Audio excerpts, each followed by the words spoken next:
जय श्री कृष्ण। श्रीमद् भगवद गीता अध्याय 2 श्लोक 31। स्वधर्ममपि चावेक्ष्य न विकम्पितुमर्हसि धर्म्याद्धि युद्धात् श्रेयोऽन्यत् क्षत्रियस्य न विद्यते।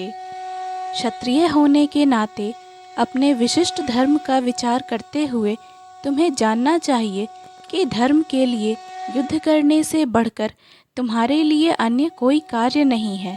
अतः तुम्हें संकोच करने की कोई आवश्यकता नहीं है। अर्थात सामाजिक व्यवस्था के 4 वर्णों में द्वितीय वर्ण उत्तम शासन के लिए है और क्षत्रिय कहलाता है। क्षत का अर्थ है चोट खाया हुआ। जो क्षति से रक्षा करे वह क्षत्रिय कहलाता है। क्षत्रियों को वन में आखेट करने का प्रशिक्षण दिया जाता है। क्षत्रिय जंगल में जाकर शेर को ललकारता और उससे आमने सामने अपनी तलवार से लड़ता था। शेर की मृत्यु होने पर उसकी राजसी ढंग से अंत्येष्टि की जाती थी। आज भी जयपुर रियासत के क्षत्रिय राजा इस प्रथा का पालन करते हैं। क्षत्रियों को विशेष रूप से ललकारने तथा मारने की शिक्षा दी जाती है, क्योंकि कभी कभी धार्मिक हिंसा अनिवार्य होती है।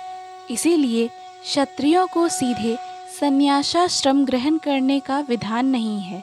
राजनीति में अहिंसा कूटनीतिक चाल हो सकती है, किंतु यह कभी भी कारण या सिद्धांत नहीं रही।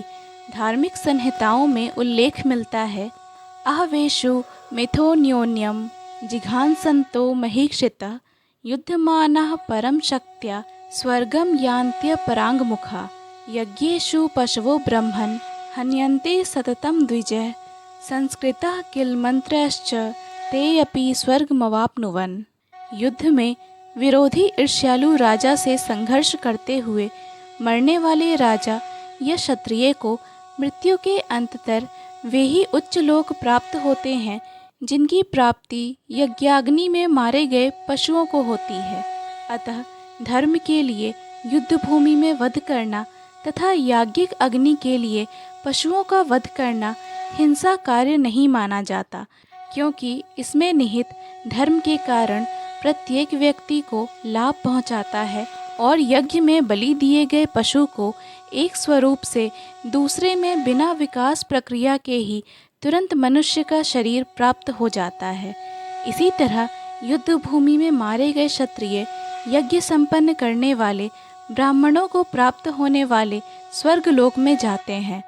स्वधर्म 2 प्रकार का होता है।